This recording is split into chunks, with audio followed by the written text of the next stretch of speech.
مجھے بتائیں اس واقعے کے بعد ہم مسلمان کس منہ سے نان مسلمز کو یہ دعوت دے سکتے ہیں کہ اسلام از اے ریلیجن آف پیس؟ تو کہیں گے اے پیس کہ مارنے والے بھی مسلمان، مرنے والے بھی مسلمان، مارنے والا بھی اپنے آپ کو شہید سمجھ رہا ہے اور جسے مارا جا رہا ہے وہ بھی اپنے آپ کو شہید سمجھ رہا ہے، داڑھی اس نے بھی رکھی ہوئی ہے، داڑھی اس نے بھی رکھی ہوئی ہے۔ اسلام میں تو آپ کسی غیر مسلم کی عبادت گاہ کے اوپر بھی اس طریقے سے حملہ نہیں کر سکتے، اور ایک اللہ، ایک رسول، ایک قرآن کے ماننے والے دین کے نام کے اوپر یہ سب کچھ کر رہے ہیں، اور پھر فخریہ وہ ذمہ داری قبول کرتے ہیں کہ جی ہم نے یہ کارنامہ کیا۔ آج اللہ کے نبی علیہ السلام دنیا میں موجود ہوں تو یہ لوگ جو کہ ذمہ داریاں قبول کر رہے ہیں، کیا ان سے خوش ہوں گے یا اعلان برات کر دیں گے؟ اور اس میں مسلمان اور غیر مسلمان کی کوئی تفریق نہیں ہے، یہ ذہن میں رکھیے گا۔ صحیح بخاری میں حدیث ہے، جس نے ایک ذمہ کافر کو جو عہد کی پاسداری کے تحت ایک مسلمان ملک کے اندر ٹیکس دے کر، جزیہ دے کر رہ رہا ہے، اس کی حفاظت کی ذمہ داری اس مسلمان ملک کی فوج کے اوپر ہے۔ اس کو بھی اگر کسی نے ناحق قتل کر دیا غیر مسلم کو، تو وہ جنت کی خوشبو بھی نہیں پائے گا، حالانکہ جنت کی خوشبو 40 سال کی مسافت سے آ رہی ہوگی، لیکن ایک غیر مسلم کو بھی ناحق قتل کرنے والا جنت کی خوشبو نہیں پائے گا۔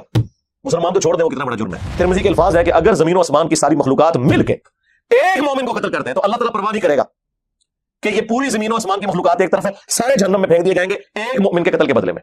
اور اس کو سپورٹنگ وہ بخاری کی حدیث ہے، جب حضرت عمر فاروق رضی اللہ تعالیٰ عنہ کے سامنے ایک قتل کا مقدمہ پیش ہوا اور آپ رضی اللہ تعالیٰ عنہ کو بتایا گیا کہ اس میں فلاں گاؤں والے شامل ہیں، تو آپ نے فرمایا اگر پورا گاؤں بھی شامل ہوا نا، میں سب کو اس کے بدلے میں قتل کرواؤں گا۔ میں سلوٹ کرتا ہوں افغانستان کی گورنمنٹ کو، حالانکہ میں اسے ایکسپیکٹ نہیں کر رہا تھا جتنے آج کل وہ ہارڈ لائنر ہوئے ہیں پاکستان کے حوالے سے، کہ انہوں نے اس واقعے کو کنڈیم کیا، اور اس کے پیچھے بھی میں سمجھتا ہوں سوشل میڈیا کا کردار ہے۔ انہیں آئیڈیا ہو گیا کہ یار یہ تو اب دنیا پڑھ لکھ گئی ہے میرے بھائی، کیا لوگ جاہل ہیں، لوگوں کو نہیں پتا کہ اس طرح کی ایکٹیویٹیز پرفارم کر کے آپ عزت بنائیں گے؟ تو انہیں آئیڈیا ہوا کہ لوگ تو مذہبی طبقے سے متنفر ہو رہے ہیں، تو سب سے پہلے انہوں نے ایک آفیشیل بیان جاری کیا افغانستان والوں نے کہ جی ہم اس واقعے کی مذمت کرتے ہیں، اس طرح کا کوئی واقعہ مسلمانوں کے اوپر کرنا حرام ہے اور مسجد میں تو کرنا بدرجہ اولا حرام ہے۔ ماشاءاللہ، بس اتنی سی بات تھی۔ ادھر جو ماشاءاللہ مجاہدین تھے نا، ان کا وضو بھی ٹوٹ گیا۔ جو کل تک فخریہ کہہ رہے تھے ہم نے یہ کارنامہ کیا، انہوں نے کہا جی ہمارا اس کارنامے سے کوئی تعلق نہیں ہے۔ آپ نے صدیوں سے مسلمانوں سے جھوٹ بولا ہے کہ جی مسلمان تھوڑے تھے تو کافروں پر غالب آ گئے۔ وہ اس لیے آئے کہ جب خالد بن ولید یہاں سے تلوار لے کے نکلے نا، تو رومن جنرل نے بھی تلوار ہی اٹھائی ہوئی تھی۔ اگر اس کے ہاتھ میں کلاشنکوف یا لیزر گائیڈڈ کوئی گن ہوتی تو حضرت خالد بن ولید تو اپنی فوج سے باہر بھی نہیں نکل سکتے تھے، 2 کلومیٹر دور سے اس نے شہادت تک پہنچا دینا تھا۔ پھر سب سے بڑا ڈفرنس جو آ گیا وہ ایئر فورس کے اندر ہے۔ امریکن فوج کو 20 سال لگنے تھے یہاں افغانستان میں، 1-2 سال کی گیم تھی، بھاگ جانا تھا انہوں نے۔ اس لیے نہیں کہ وہ بسم اللہ پڑھ کے بم پھینکتے تھے جناب۔ طالبان نے اگر کامیابی حاصل کی ہے تو تلواروں کے ذریعے نہیں کیا ہے، ان کے پاس بھی لیٹسٹ اسلحہ تھا رشیا کا دیا ہوا، رشیا اپنا بدلہ اتار رہا تھا۔ جی ہاں، کسی بزرگ کی دعا سے نہیں وہ جیتے۔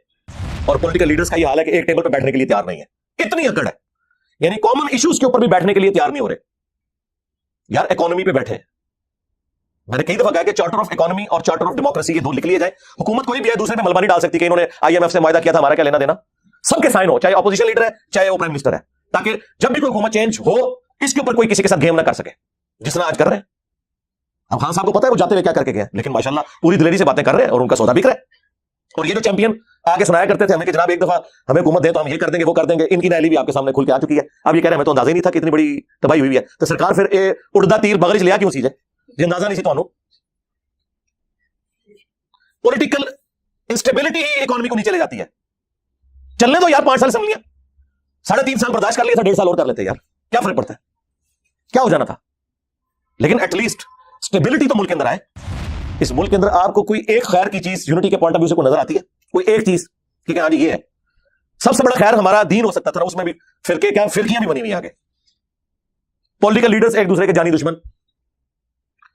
اسٹیبلشمنٹ نے 70 سالوں کے اندر جو اس ملک کے ساتھ کھلواڑ کیا وہ تو اب اس ٹائم بیگی بلی بنے ہوئے ہیں، کوئی بات کرنے کے لیے تیار نہیں۔ انہیں پتا کہ یار اب ہم کیا بات کریں گے، سوشل میڈیا کے اوپر لوگ ٹرولنگ کرتے ہیں۔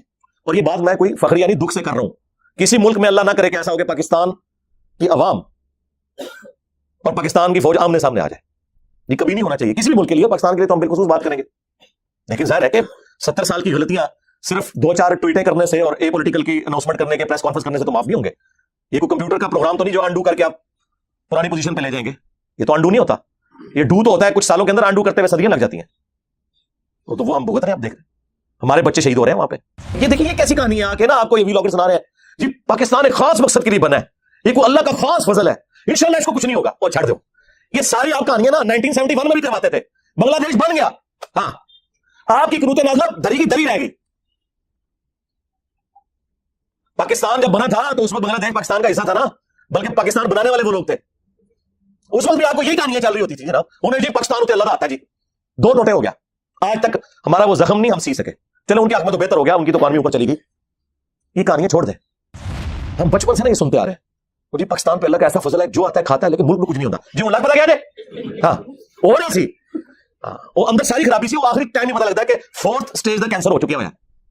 وہ دیمک بھی جب درخت کو چاٹتی ہے نا تو باہر ایک ہلکی سی چھال رہ جاتی ہے، وہ اینڈ میں جا کے پتا چلتا ہے وہ کھایا جا رہا تھا. وہ جو اوپر پردہ تھا وہ یہ تھا، بقول عمران خان صاحب کے کرائے کے قاتل ہم لوگ بنے ہوئے تھے. بیساکھیاں انہوں نے ہمیں دی ہوئی تھی، اور ان قتل کرنے کے سبب ہمیں باہر سے ڈالرز آتے تھے. ضیاء الحق کے دور میں بھی، پرویز مشرف کے دور کے اندر بھی، اس کی وجہ سے ہماری اکانومی لگتا تھا کہ بڑی سٹیبل ہے جی. مشرف کے پورے دور کے اندر جی وہ 60 روپے سے ڈالر اوپر نہیں گیا جی. اس لیے نہیں گیا، یہ نہیں ہے کہ مشرف صاحب نے کوئی کارنامہ کر دیا تھا اس ملک کے لیے، بلکہ یہ تھا کہ باہر سے ہمیں پیسہ آ رہا تھا. وہ پیسہ اب آنا رک گیا کیونکہ اب مزید انہیں کرائے کے قاتل نہیں چاہیے. انہوں نے the damage has been done کر دیا ہمارے ساتھ جو کرنا تھا.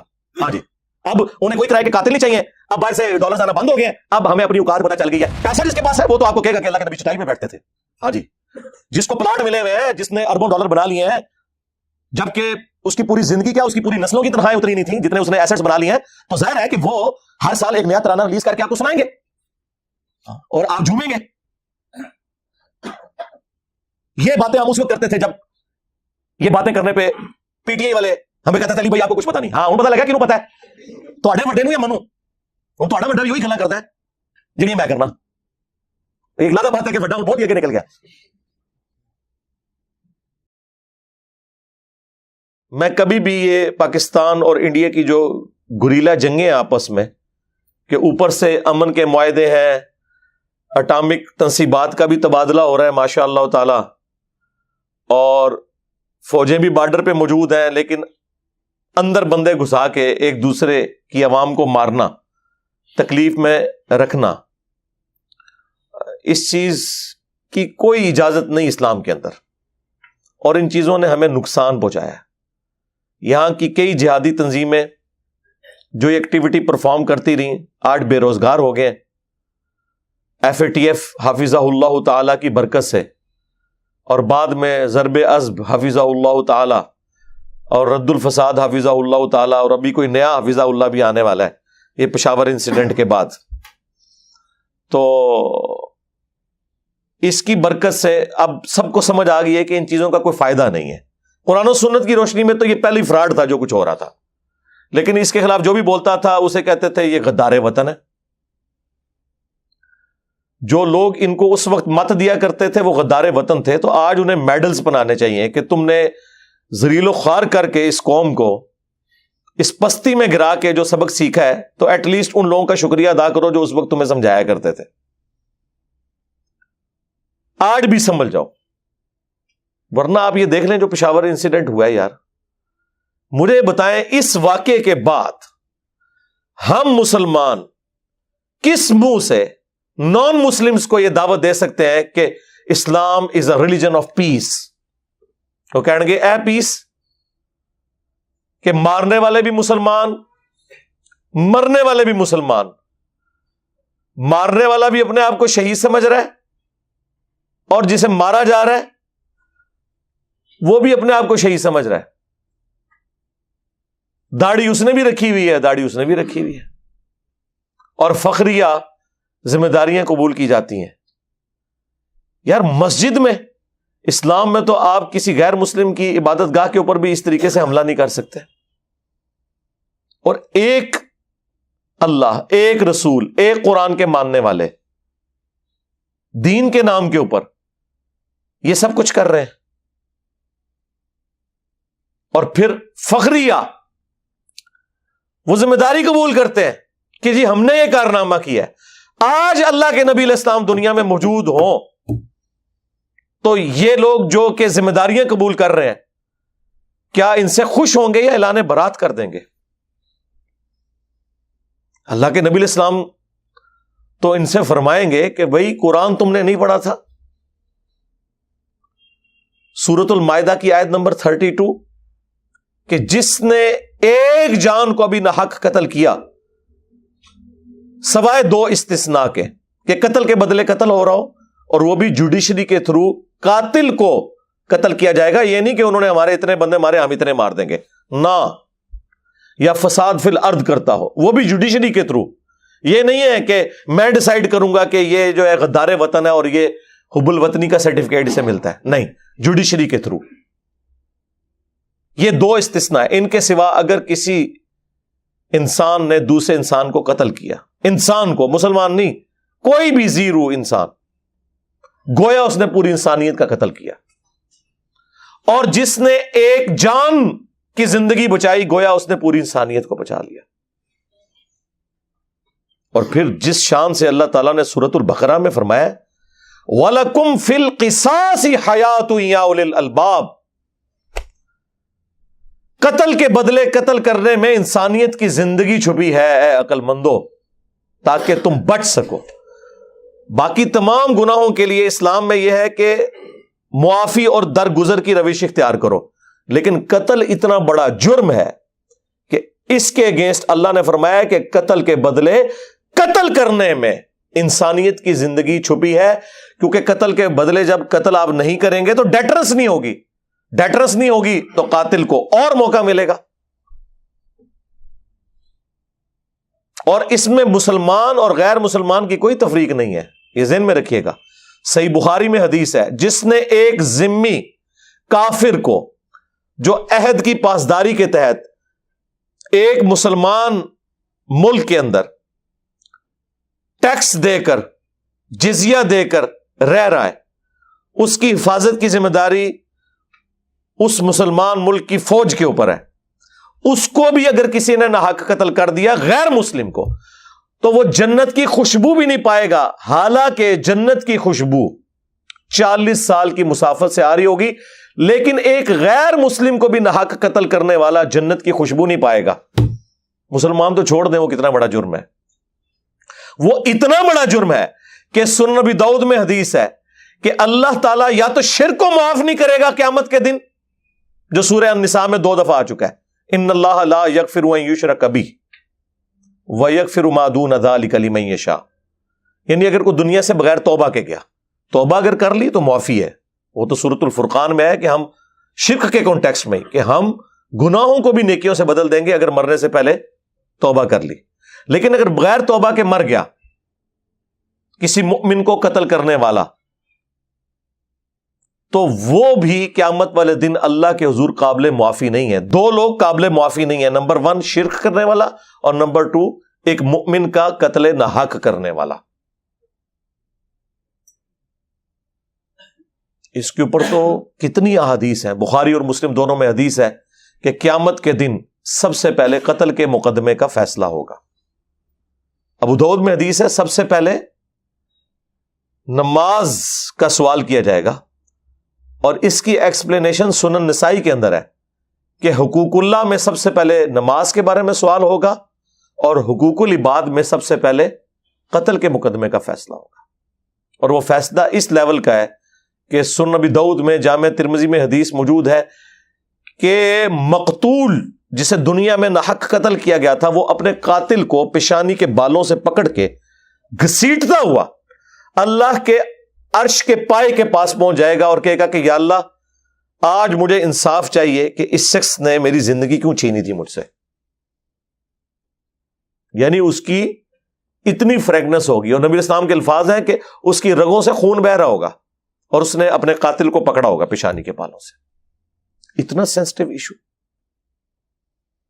اسی لیے جامعہ ترمذی میں سنن ابن ماجہ میں موجود ہے کہ نبی الاسلام نے فرمایا کہ کعبے کی خوشبو بڑی اچھی ہے, لیکن اللہ کی قسم اللہ کے نزدیک ایک مؤمن کی حرمت کعبے سے بھی بڑھ کر ہے.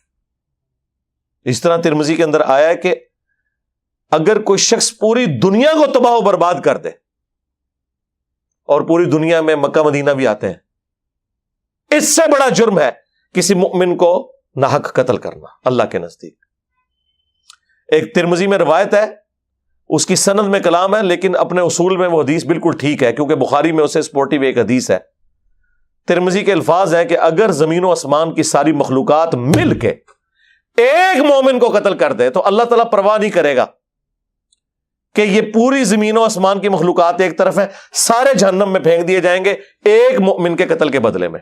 اور اس کو سپورٹنگ وہ بخاری کی حدیث ہے، جب حضرت عمر فاروق رضی اللہ تعالیٰ عنہ کے سامنے ایک قتل کا مقدمہ پیش ہوا اور آپ رضی اللہ تعالیٰ عنہ کو بتایا گیا کہ اس میں فلاں گاؤں والے شامل ہیں، تو آپ نے فرمایا اگر پورا گاؤں بھی شامل ہوا نا میں سب کو اس کے بدلے میں قتل کرواؤں گا.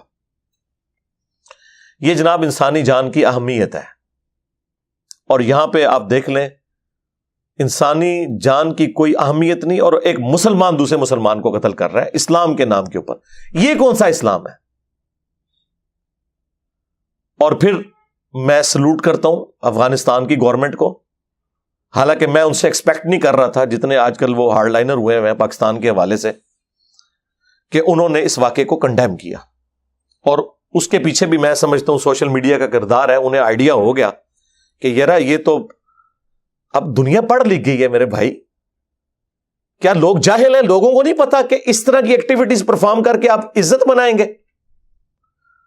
تو انہیں آئیڈیا ہوا کہ لوگ تو مذہبی طبقے سے متنفر ہو رہے ہیں، تو سب سے پہلے انہوں نے ایک آفیشیل بیان جاری کیا افغانستان والوں نے کہ جی ہم اس واقعے کی مذمت کرتے ہیں، اس طرح کا کوئی واقعہ مسلمانوں کے اوپر کرنا حرام ہے اور مسجد میں تو کرنا بدرجہ اولا حرام ہے. ماشاءاللہ، بس اتنی سی بات تھی. ادھر جو ماشاءاللہ مجاہدین تھے نا ان کا وضو بھی ٹوٹ گیا. جو کل تک فخریہ کہہ رہے تھے ہم نے یہ کارنامہ کیا، انہوں نے کہا جی ہمارا اس کارنامے سے کوئی تعلق نہیں ہے. حالانکہ حقیقت بات یہی ہے کہ یہ لوگ انوالو ہیں. ہم ہر بات کو جی غیر مسلموں کی سازش ہے. یار غیر مسلم نے تو سازش ہی کرنی ہے نا آپ کے خلاف. آپ کی طرف سے انہوں نے حج اور عمرے ادا کرنے ہیں، صدقہ اور خیرات کرنا ہے اللہ کی راہ میں انہوں نے. آپ کیا کر رہے ہیں؟ اور اب آپ دیکھ لیں یہ ایک مصیبت آ کھڑی ہوئی ہے. اور یہاں ہمیں مطلب ایک کہانیاں کروائی جاتی ہے کہ جی وہ جی آج بھی ہو ابراہیم سا ایمان پیدا، آگ کر سکتی ہے اندازے گلستان پیدا. جی جناب بالکل، انشاءاللہ نہ ابراہیم جیسا ایمان ہوگا اور نہ کبھی آگ ٹھنڈی ہوگی. اس شیرہ تو باہر نکلو اللہ سے وہ بندے ہو. معجزات کا کوئی لینا دینا نہیں ہے عام کیسز کے اندر، وہ انبیاء کے ساتھ خاص ہیں. اس کے بعد بھی اگر کرامت زیادہ سے زیادہ یہ ہو سکتی ہے کہ اللہ تعالیٰ کسی کی دعا قبول کر لے، ادروائز دنیا کو اللہ نے اسباب کے ساتھ جوڑا ہوا ہے میرے بھائی. رومنز اور پرشینز کے خلاف صحابہ اکرام نے باقاعدہ جنگیں کی ہیں یار، ہزاروں مسلمان اس میں شہید ہوئے ہیں، تب جا کے وہ کامیابیاں ملی ہیں. نگاہ مار کے کچھ نہیں ہوا، ہاں خالی دعائیں کرنے سے کچھ بھی نہیں ہوا. وہ تو نبی الاسلام کو اللہ نے ایک مختصر پیریڈ دیا تھا، اس کے اندر دین کا غلبہ کرنا تھا. هو الذی ارسل رسولہ بالہدی ودین الحق لیظہرہ علی الدین کلہ ولو کرہ المشرکون. تو اللہ تعالیٰ نے غیبی مدد فرمائی، ادروائز ایسا نہیں ہوا کرتا. اور جی خالد ابن ولید رضی اللہ تعالیٰ عنہ بڑی تھوڑی سی آرمی کے ساتھ رومنز کے خلاف غالب آ گئے. جی جناب اس لیے غالب آئے کہ خالد ابن ولید کے ہاتھ میں بھی تلوار تھی اور رومنز کے ہاتھ میں بھی تلوار تھی. اگر سامنے رومنز کے ہاتھ میں کلاشن کوف ہو اور یہاں سے 1000 خالد ابن ولید، میں نہیں کہتا یہ کہہ دیں گے گستاخی ہو گئی ہے، 1000 کو بڑے بڑے پہلوان جنگجو اس زمانے کے آ جائیں تو ایک کلاشن کوف سب کو بھوننے کے لیے کافی ہے. تو اس زمانے کی مثالیں دینا غلط ہے. تلوار بامقابلہ تلوار ہوتی تھی، لیکن آج زمین و آسمان کا ڈفرنس ہو چکا ہے. ہمارے پاس تو لیٹسٹ اسلحہ بھی نہیں لڑنے کے لیے اس لیول کا. اور جب یہ باتیں کرے کہتے ہیں یہ بزدل کر رہے ہیں لوگوں کو. یار بزدل نہیں کر رہے، آپ کو گراؤنڈ ریئلٹیز بتا رہے ہیں، آپ مثالیں ہی غلط دے رہے ہو. آپ نے صدیوں سے مسلمانوں سے جھوٹ بولا ہے کہ جی مسلمان تھوڑے تھے تو کافروں پر غالب آ گئے. وہ اس لیے آئے کہ جب خالد ابن ولید یہاں سے تلوار لے کے نکلے نا تو رومن جنرل نے بھی تلوار ہی اٹھائی ہوئی تھی.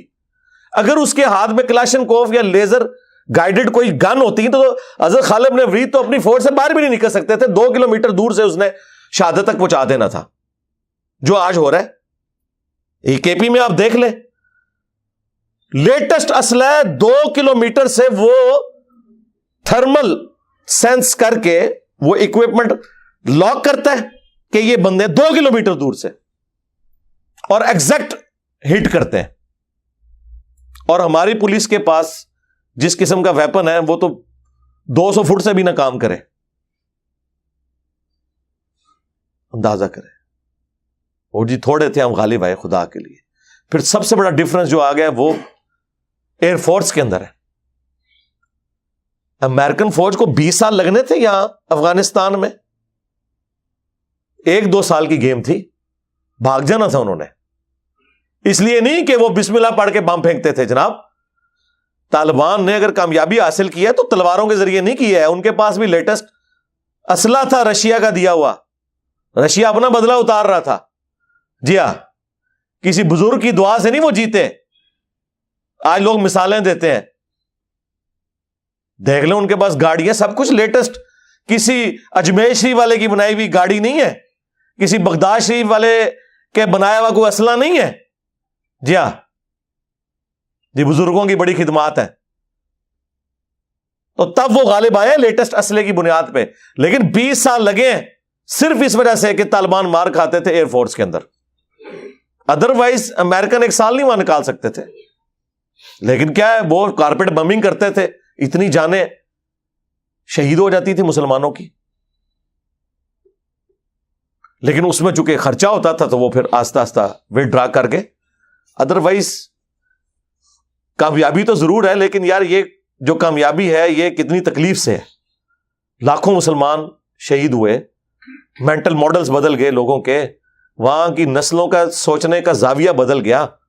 آپ سوچ سکتے ہیں, اللہ نہ کرے کہ اس تکلیف سے اور کسی مسلمان ملک کو گزرنا پڑے. اور وہ جاتے ہوئے اپنی جنگ ہمارے اوپر مسلط کر کے چلے گئے کہ ٹھیک ہے ہوں تسی کھیڈو پچھو آپس ہی ایک دوسرے نال.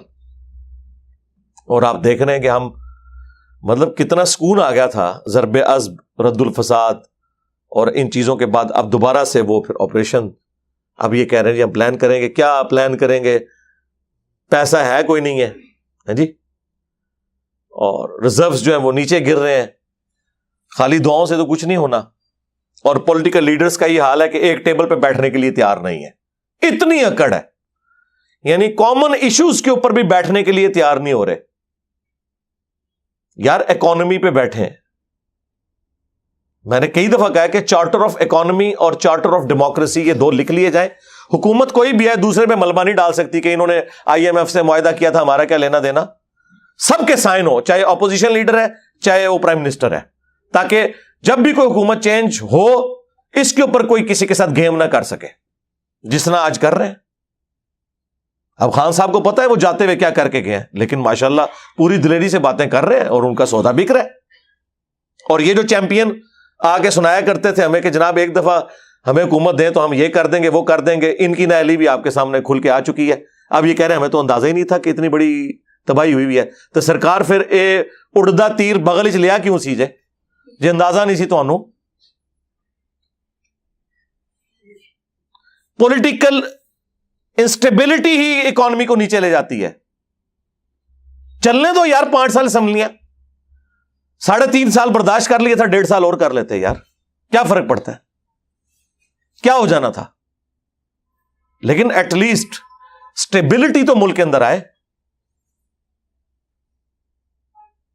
اب پرائم منسٹر نے وہ آل پارٹی کانفرنس بلائی ہے, خان صاحب کہہ رہے میں نے نہیں جانا.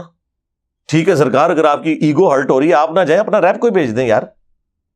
اور ان کی اکڑ دیکھیں, وہ آ کے میڈیا میں بتا رہے ہیں کہ جی ہم نے تمام پارٹیوں کو دعوت دی ہے, اور PTI والوں کا کہنا ہے جی ہمیں ریٹن میں کوئی کاغذ موصول نہیں ہوا. تو اس کا تو مطلب اگر یہ صحیح کہہ رہے ہیں, وہ کل میں پرویز خٹک صاحب کا بیان سن رہا تھا کہ آپ ریٹن میں بلائیں, اگر یہ بیان ٹھیک ہے تو سرکار یہ تو آپ لوگ 2 نمبری کر رہے ہیں حکومت میں بیٹھ کے, کہ آپ لوگ صرف پولیٹیکل گیم کر رہے ہیں کہ آگے میڈیا کو بتا رہے ہیں کہ ہم نے پارٹیز کی کانفرنس بلائی ہے. کیا گورنمنٹ میں اس طریقے سے معاملات ہوتے ہیں؟ ہر چیز ڈاکومنٹ میں ہوتی ہے. اتنی اکڑ ہے, ایک کاغذ نہیں آپ لوگ لکھ سکتے. ہاں کاغذ لکھیں, میڈیا پہ دکھائیں کہ یہ ہم نے خان صاحب کو کاغذ لکھا ہے, وہ نہیں آ رہے.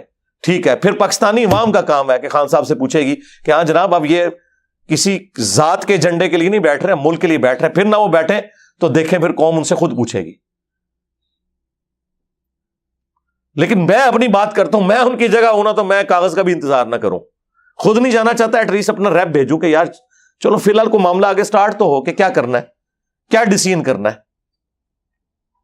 پاکستانی عوام پریشان ہے. ہم سے آ کے لوگ لائیو سیشنز میں پوچھ رہے ہیں کہ جی ملک ڈیفالٹ ہونے کے قریب ہے, بتائیں ہم کیا کریں, کدھر جائیں, 22 کروڑ عوام کو کہاں لے کے جائیں گے؟ اگر خدا نہ خواستہ کوئی ایسا مسئلہ ہوتا ہے تو ہماری کیا ذمہ داری بنتی ہے؟ اب اس کے اوپر بھی بات کرتے ہوئے میں ڈرتا ہوں کہ کیا مطلب اس پہ میں بات کروں اس حوالے سے کہ الٹا یہ کہنا شروع کر دیا جائے کہ یہ تو جناب چاہ رہے کہ ڈیفالٹ ہو جائے. یہاں تو ہر بندے کا الٹا گیئر لگا ہوا ہے نا. کوئی بندہ کسی کو صحیح مت دے رہا ہو نا تو وہ بجائے اس سے وہ عقل کی بات لینے کے اس پہ ہی الٹا الزام لگا دیا جاتا ہے جناب کہ یہ تو آپ تو یہ چاہتے ہیں کہ ایسا ہو. ہونے کے بعد تو پھر آپ دیکھ لیں کیا صورتحال ہوتی ہے ملکوں کی. اور میں تو کہتا ہوں اللہ معافی دے ایسا کوئی ایسا معاملہ ادھر نہ ہو. لوگ کہتے ہیں نہیں جی ہوتا ہے, پھر ملک کھڑے ہو جاتے ہیں. سرکار ملک کھڑے ہوتے ہیں, ہجوم نہیں کھڑے ہوتے. ہاں اس ملک کے اندر آپ کو کوئی ایک خیر کی چیز یونٹی کے پوائنٹ آف ویو سے کوئی نظر آتی ہے؟ کوئی ایک چیز کہ ہاں جی یہ ہے. سب سے بڑا خیر ہمارا دین ہو سکتا تھا نا, اس میں بھی فرقے کیا فرقیاں بھی بنی ہوئی ہیں آگے. پولیٹیکل لیڈرز ایک دوسرے کے جانی دشمن. اسٹیبلشمنٹ نے 70 سالوں کے اندر جو اس ملک کے ساتھ کھلواڑ کیا وہ تو اب اس ٹائم بیگی بلی بنے ہوئے ہیں. کوئی بات کرنے کے لیے تیار نہیں. انہیں پتا کہ یار اب ہم کیا بات کریں گے. سوشل میڈیا کے اوپر لوگ ٹرولنگ کرتے ہیں. اور یہ بات میں کوئی فخری یعنی دکھ سے کر رہا ہوں. کسی ملک میں اللہ نہ کرے کہ ایسا ہو کہ پاکستان کی عوام اور پاکستان کی فوج آمنے سامنے آ جائے. یہ کبھی نہیں ہونا چاہیے کسی بھی ملک کے لیے, اور پاکستان کے لیے تو ہم بالخصوص بات کریں گے. لیکن ظاہر ہے کہ 70 سال کی غلطیاں صرف 2-4 ٹویٹیں کرنے سے اور اے پولیٹیکل کی اناؤنسمنٹ کرنے کے پریس کانفرنس کرنے سے تو معاف نہیں ہوں گے. یہ کوئی کمپیوٹر کا پروگرام تو نہیں جو انڈو کر کے آپ پرانی پوزیشن پہ لے جائیں گے. یہ تو انڈو نہیں ہوتا, یہ ڈو تو ہوتا ہے. کچھ سالوں کے اندر انڈو کرتے ہوئے صدیاں لگ جاتی ہیں. تو وہ ہم بھگت رہے ہیں, آپ دیکھ رہے ہیں ہمارے بچے شہید ہو رہے ہیں وہاں پہ. اور آپ لوگوں کو تو اندازہ نہیں ہے, کے پی میں تو لوگ پولیس اور فوج کی نوکریاں بھی چھوڑ دیتے ہیں. ان کے گھر والوں کو آگے تھریٹ کرتے ہیں وہ کہ اس کو واپس بلاؤ ورنہ یہ فیملی کو قتل کر دیں گے. کتنے لوگ ریزائن کر کے جا چکے ہیں جی یہ پچھلے 10-15 سالوں کے اندر. یہ بڑا مشکل وقت آیا ہوا اس حوالے سے مسلمانوں کے اوپر, پاکستانیوں کے اوپر. ہم دعا ہی کر سکتے ہیں کہ اللہ تعالیٰ ان مصیبتوں سے پریشانیوں سے پاکستانی قوم کو نجات دے.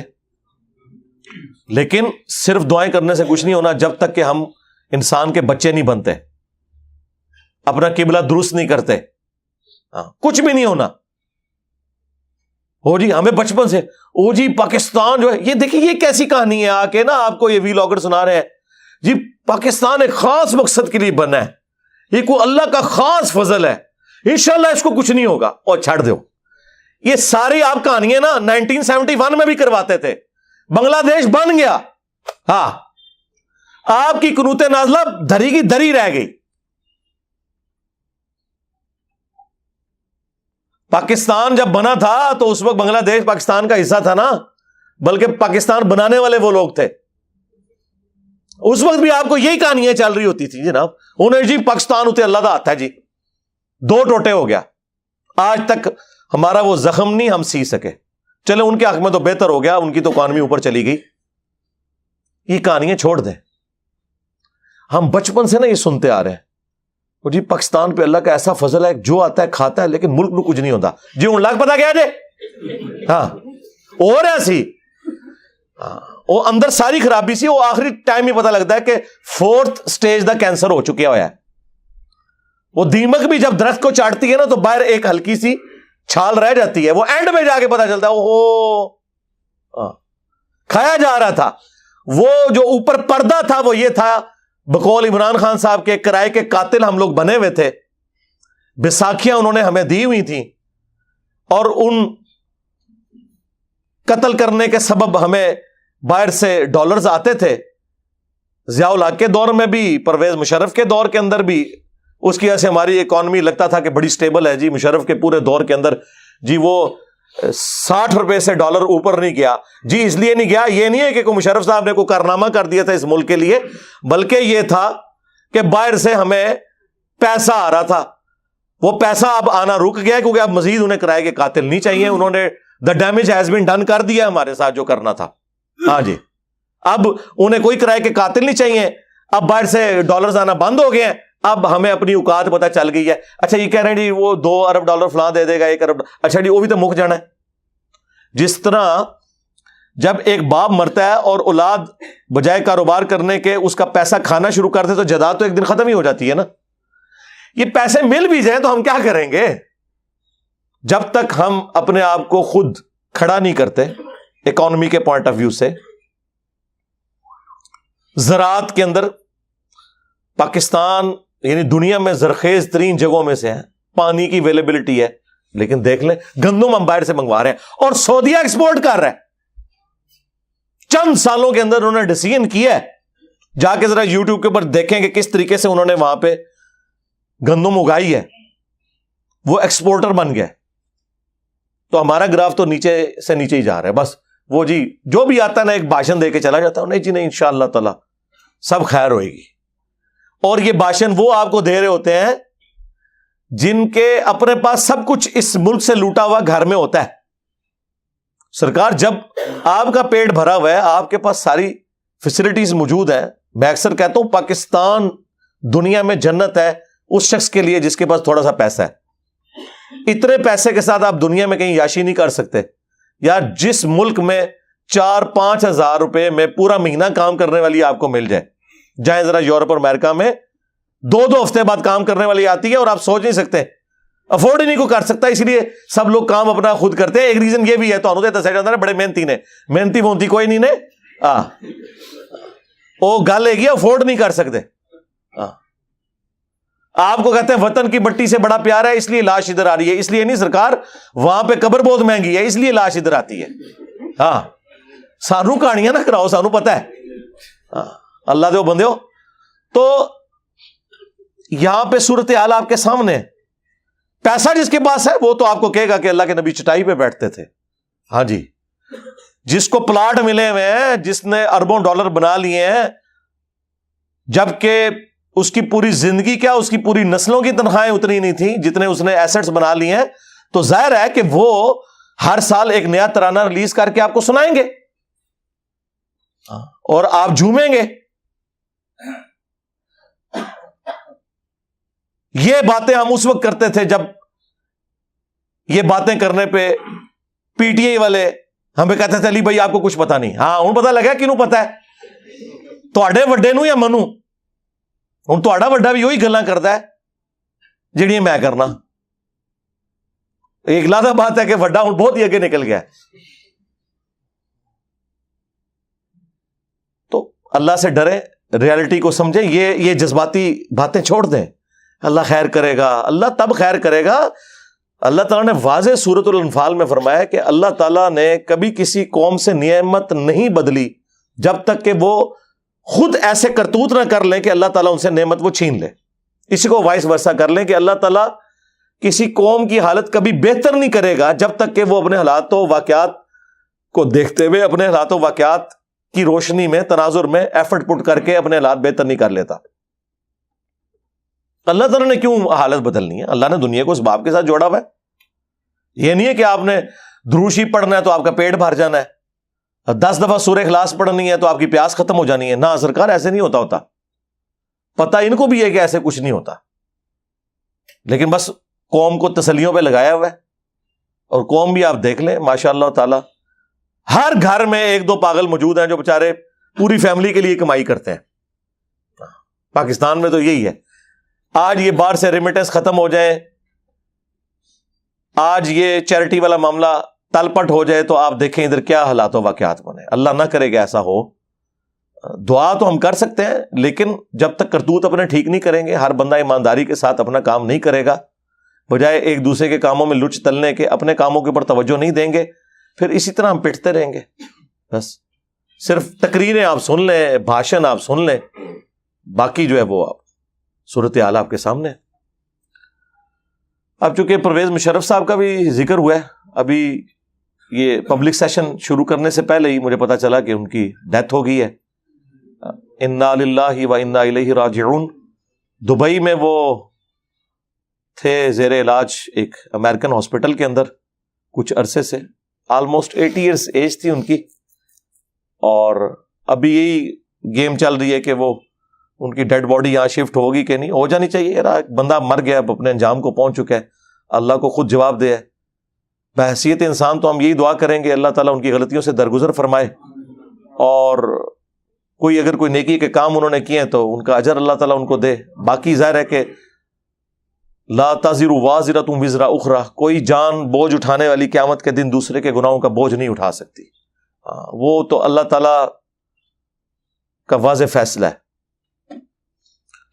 پرویز مشرف صاحب کی زندگی جو ہے وہ کنٹروورسی سے عبارت ہے، چند ایک ان کے اچھے کام بھی ہیں، پہلے میں ان کا ذکر کر لوں، اور برے کام تو آپ سب کو پتہ ہی ہیں، وہ سارے پولیٹیکل لیڈرز آپ کو بتاتے رہتے ہیں۔ جو میں نے ان کے اندر ایک اچھی چیز دیکھی اس حوالے سے، دو کام ہی مجھے ایک اچھے لگے ان کے جو انہوں نے اپنی حکومت کے دوران کیے۔ ایک تو جو انہوں نے نیسکوم کا ادارہ بنایا ڈاکٹر سمن مبارک مند صاحب کی سربراہی میں 99-2000 کے اندر، پاکستان کی مختلف ڈیفنس جو آرگنائزیشنز تھیں وہ سکیٹرڈ فارم کے اندر تھیں، ان کو ایک پلیٹ فارم پہ اکٹھا کیا، نیسکوم ادارہ بنایا، اس میں NDCB، PMOB، AWCB اور باقی ادارے، یہ ایک انہوں نے بہت اچھا کام کیا اور ہیوی بجٹ رکھا۔ پاکستان کا جو اٹامک پروگرام ذوالفقار علی بھٹو نے شروع کیا تھا اسے اپنے کلائمیکس پہ پہنچایا نواز شریف صاحب نے۔ پاکستان کا جو میزائل پروگرام بے نظیر بھٹو نے شروع کیا تھا اسے اپنے ایپیکس کے اوپر اگر کسی نے پہنچایا تو وہ پرویز مشرف صاحب تھے۔ یہ نیسکوم کا ادارہ بیسیکلی اسی میزائل ٹیکنالوجی کے حوالے سے ہی سارے معاملات لے کے چل رہا ہے۔ چونکہ میرا بھی تعلق رہا ہے اسی ادارے میں، ایک سب اس کی آرگنائزیشن NDC کے اندر، تو جتنی انفارمیشن ہم ایک پبلکلی شیئر کر سکتے ہیں اتنی تو ہم کر سکتے ہیں، باقی جو چیزیں ہیں وہ تو آپ کو پتہ ہے ایک کانفیڈینشیل ہوتی ہیں، وہ تو ہم ڈسکس نہیں کر سکتے، لیکن یہ ایک ان کی بہت بڑی کنٹریبیوشن تھی بجٹ کے پوائنٹ آف ویو سے بھی اور نیسکوم کے ادارے کو اسٹیبلش کرنے کے اعتبار سے بھی۔ 2002 کے اندر آپ کو پتا ہے انڈیا اپنی فوجیں لے کے بارڈر پہ آ گیا تھا اور بالکل ٹل نہیں رہا تھا، اس وقت دن رات ایک کر کے ہم بھی اس ٹیم میں شامل تھے الحمدللہ۔ پاکستان نے اس وقت غوری میزائل کا ایک تجربہ کیا اور وہ تجربہ ہمارے جیلم شہر سے ہی ہوا تھا، قلعہ روہتاس کے پاس، کیا جگہ کا نام ہے، ٹلہ جوگیاں سے۔ تو اس کی اتنی دھاگ بیٹھی کہ انڈین فوج پھر بیک فٹ پہ چلی گئی۔ پاکستان کے پاس اس وقت ڈیٹرنس جو ہے نا وہ پاکستان کا اٹامک پروگرام ہی ہے، ادروائز عددی اکثریت تو انہیں حاصل ہے، وہ ڈرتے ہیں تو ہمارے اس میزائل پروگرام سے۔ خالی اٹامک بم تو کوئی چیز نہیں ہے اگر آپ کے پاس میزائل نہیں ہے، کیونکہ میزائل کے بغیر آپ اٹامک ویپن کہیں پہ پھینک نہیں سکتے۔ جہاز کے ذریعے تو یہ نہیں لے کے جایا جا سکتا، اس کی وجہ یہ ہے کہ جہاز کو تو ٹارگٹ کیا جا سکتا ہے، اس کی سپیڈ تو اتنی نہیں ہوتی، لیکن میزائل کی جو سپیڈ ہے اس کے لیے اینٹی بلسٹک میزائل بنانا، یہ ٹیکنالوجی تو بہت تھوڑے ملکوں کے پاس ہے، اور وہ بھی بیک وقت اگر اتنے زیادہ میزائل فائر کر دیے جائیں تو پھر تو اس کو کوئی ہینڈل کر نہیں سکتا۔ اس لیے میزائل پروگرام کے بغیر آپ کا اٹامک ویپن کسی کام کا نہیں ہے۔ تو اس اعتبار سے پاکستان نے ماشاءاللہ غوری میزائل، پھر شاہین اور پھر بابر، غزنوی، یہ مختلف ماشاءاللہ پوری سیریز شروع ہوئیں اور وہ اوپر تک گئیں۔ یہ میں مشرف صاحب کو ایک کریڈٹ اس حوالے سے دوں گا کہ یہ ان کی بہت بڑی ایک کنٹریبیوشن تھی اس وقت۔ اور دوسرا جو ان کا ایک کام جو شاید اس وقت کی بھی ضرورت تھا پھر بھی انہیں کریڈٹ ملتا ہے کہ میڈیا کو آزاد کیا گیا، پرائیویٹ ٹی وی چینلز شروع ہوئے، اسی وقت آپ کو پتا ہے جیو آیا، پھر ARY اور باقی چینلز شروع ہوئے 2002-03 کے اندر، اور اس کی برکت یہ ہوئی کہ انڈیا جو میڈیا کی ایک وار پاکستان کے اوپر تھوپے ہوئے تھا اس کا مقابلہ پی ٹی وی نہ اس وقت کر سک رہا تھا نہ آج. ظاہر ہے کہ جب آپ ٹیلنٹ کی بجائے سفارشی لوگ بھرتی کریں گے وہ آپ کو کیا آؤٹ پٹ دیں گے. لیکن پرائیویٹ چینلز کے اندر ٹیلنٹ کے اوپر لوگ سامنے آئے اور ماشاء اللہ تعالی جس طریقے سے انہوں نے پاکستان کا مقدمہ لڑا, یہ کریڈٹ بھی مشرف صاحب کو جاتا ہے کہ ان کے دور کے اندر یہ آزادی میڈیا کی آئی, اگرچہ اس کے سب سے بڑے وکٹم وہ خود بھی بنے. یہ وکلاء کی تحریک کبھی کامیاب نہیں ہونی تھی اگر اس وقت میڈیا آزاد نہ ہوتا. مجھے ابھی بھی یاد ہے کہ وہ پوری رات پروگرام جیو پہ چل رہا تھا اور کامران خان صاحب اس وقت جیو پہ ہوتے تھے اور وہ لائیو کوریج آ رہی تھی کہ جی اب قافلہ وہاں سے نکل پڑا ہے, اب نواز شریف صاحب نے جوائن کر لیا ہے. پھر گجرانوالہ جب پہنچے اس وقت خیر آرمی بھی تنگ آ چکی تھی مشرف سے, اور پاکستان میں کوئی بھی اس طرح کی چیز اس وقت تک کامیاب نہیں ہوتی جب تک سائیوں کا ہاتھ نہ پیچھے ہو. تو اس وقت جو آئی ایس آئی کے چیف تھے کیانی صاحب, جو بعد میں آرمی چیف بھی بنے, وہ وکلاء تحریک میں فیول بھر رہے تھے. وہ بھی چاہتے تھے کہ اس سے جان چھوٹے کیونکہ اگلا نمبر ان کا تھا, تو ان کی سپورٹ بھی تھی. بہرحال وکلاء نے قربانی دی. ہم بڑی امید کر رہے تھے کہ اس کے بعد افتخار چودھری صاحب آ کے کچھ کنٹریبیوٹ کریں گے عدلیہ کو, لیکن سوائے اس کے کہ ایک عدلیہ ایک اور پاور بن کے ابھرا پاکستان میں اسٹیبلشمنٹ کے مقابلے پہ, اب دو ہی پاورفل یہاں پہ ادارے ہیں, ایک جوڈیشری کا جس کی کوئی اکاؤنٹیبلٹی نہیں ہے اور دوسرا فوج کا جس کی کوئی اکاؤنٹیبلٹی نہیں ہے. وہ انٹرنلی جو ہے وہ ہمیں بھی پتہ ہے, آپ کو بھی پتہ ہے, چھوڑ دیں. یہ دو ادارے بس. یہ جوڈیشری کو خود فائدہ ہوا کہ 9 بجے کے خبر ناموں میں ان کی خبریں آنا شروع ہو گئیں. اب وہ خبریں نہیں ہوتی ہیں, وہ عدالت نامہ ہوتا ہے. آج فلاں کو بیل مل گئی, آج فلاں کا کیس لگ گیا, اور وہ فلاں بھی وہ جو پولیٹیکل فگرز ہیں. غریب آدمی بیچارہ ذلیل ہو رہا ہے. ہاں اس وقت بھی ذلیل ہو رہا تھا, اب بھی ذلیل ہو رہا ہے. بہرحال وہ وکلاء کی تحریک کی وجہ سے یہ سارا کچھ ہوا. بہرحال میڈیا اس وقت آزاد ہوا, اس کا فائدہ اس اعتبار سے پاکستان کو اوور آل یہ ہوا ہے کہ اب دیکھیں کئی ایک خبریں جو پاکستان کا جو نیشنل ٹی وی ہے, پی ٹی وی دبا جاتا تھا, وہ پرائیویٹ میڈیا کے ذریعے سامنے آنا شروع ہوئی خبریں. اس کی وجہ سے ایک عام آدمی کے لیے انصاف کو حاصل کرنا بنسبت پہلے کے حالات و واقعات کے آسان ہو گیا.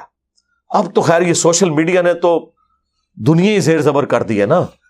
اب تو سوشل میڈیا وہ خبریں دیتا ہے, کیونکہ آپ کو پتہ ہے کہ اب تو پرائیویٹ میڈیا کو بھی انہوں نے کنٹرول کیا ہوا ہے, لیکن سوشل میڈیا کے اوپر تو کسی کا زور نہیں ہے. ہاں جی, یہ تو حقیقت بات ہے. یہ وہ جن ہے جس کے اوپر کوئی قابو نہیں پا سکتا. جو اس پہ قابو پانے کی کوشش کرے گا وہ خود اپنی عزت دھو بیٹھے گا. وہ آپ کے سامنے ہی ہے. سوشل میڈیا, ایک بندہ جس کی ٹانگ بھی زخمی ہے وہ اپنے گھر میں بیٹھ کے دیکھ لیں پورے ملک کے اوپر حکمرانی کر رہا ہے. سوشل میڈیا کی برکت سے آپ اختلاف کر سکتے ہیں عقائد و نظریات سے, مجھے بھی ان کی پالیٹکس سے اختلاف ہے, لیکن میں آپ کو اس کی طاقت بتا رہا ہوں, پاور بتا رہا ہوں. دوسری طرف سارے ادارے لگے ہوئے ہیں, گورنمنٹ لگی ہوئی ہے, لیکن اس چیز کا مقابلہ نہیں ہو سک رہا.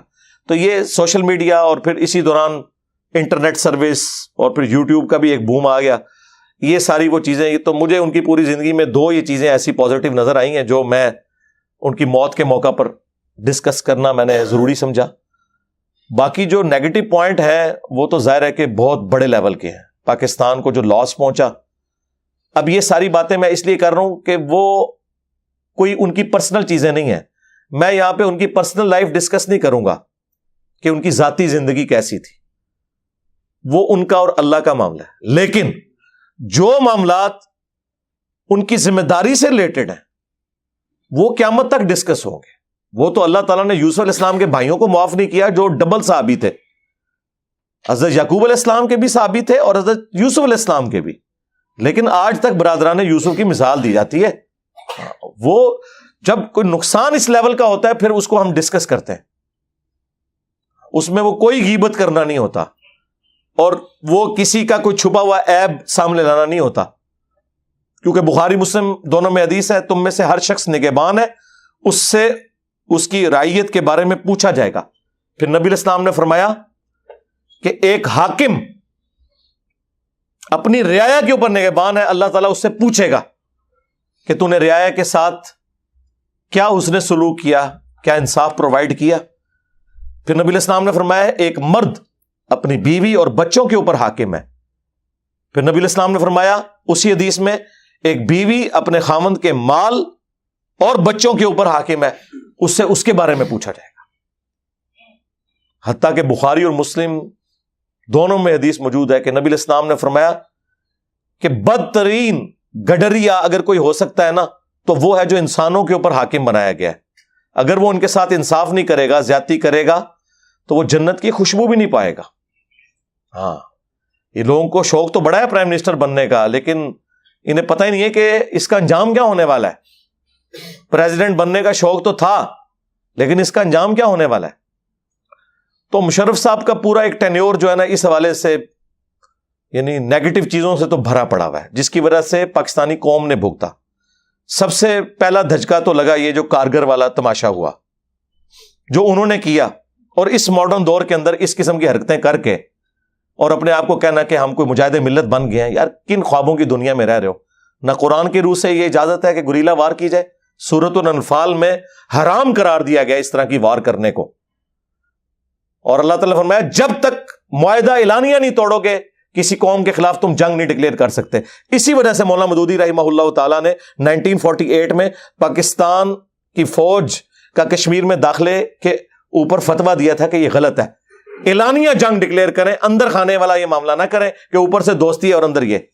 اور اسی کانٹیکسٹ میں حدیث جو میں نے اکثر بیان کی ہے ابو داؤد اور ترمذی میں کہ حضرت معاویہ رضی اللہ تعالیٰ عنہ کے دور میں جو رومن امپائر کے ساتھ ایک معاہدہ تھا, معاہدہ پورا ہونے سے ایک دن پہلے حضرت معاویہ نے لا کے بارڈر پہ فوج بٹھا دی کہ صبح ان پہ یکلخت حملہ کر کے ان سے علاقہ چھین لیں گے.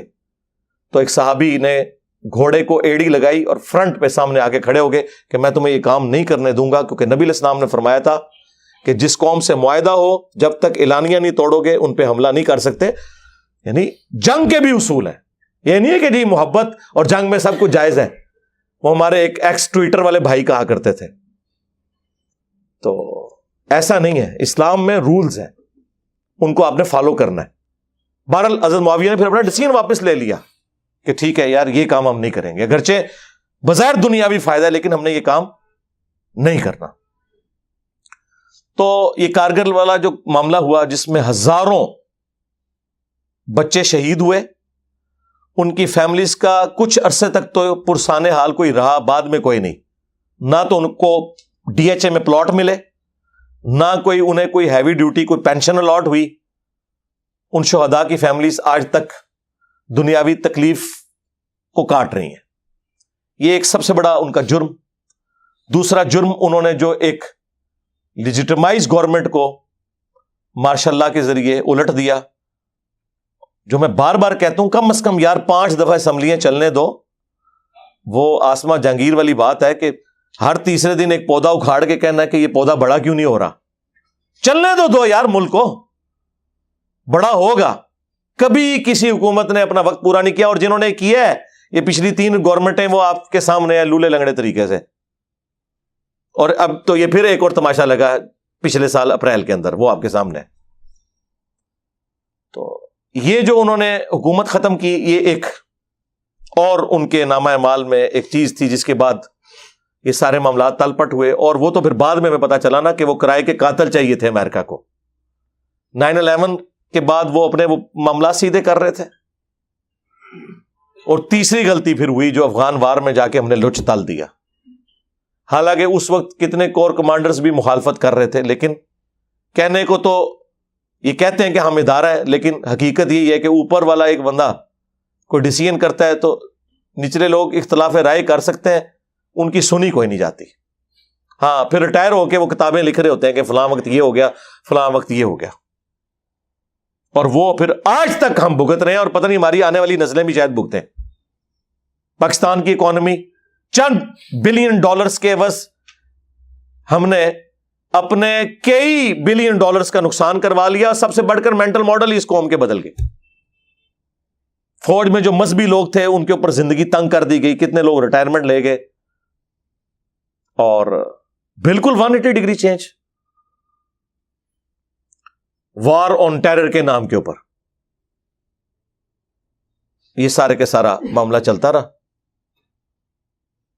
اور بجائے یہ کہ ہم ساتھ نہیں اگر افغانستان کا دے سکتے تھے, چلو بزدلی کی وجہ سے یا حالات و واقعات کی وجہ سے میں بھی مانتا ہوں, حکمت کے تحت ایٹ لیسٹ ہم نیوٹرل تو رہتے.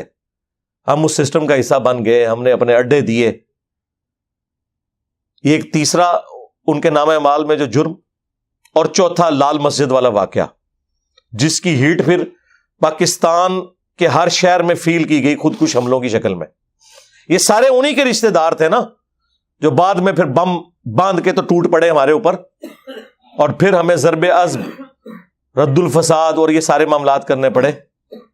یہ تو FATF والا تو معاملہ اب آیا ہے نا, تو ان کو اب ہوش آئی ہے, ادروائز معاملات تو بگڑ چکے تھے پہلے. اور یہ 4 بڑے ان کے آپ سمجھ لیں ٹاپ آف دا لسٹ کارنامے انورٹڈ کاماس کے اندر. پھر آپ کو پتا ہے کہ ایگریمنٹ کیا انہوں نے بینظیر بھٹو کے ساتھ بھی, نواز شریف صاحب کے ساتھ بھی, اور وہ چارٹر آف ڈیموکریسی لکھا گیا. میں تو اس کے حق میں ہوں, اچھا لکھا گیا تھا بشرطے کہ اس کے اوپر عمل بھی ہوتا. لیکن جو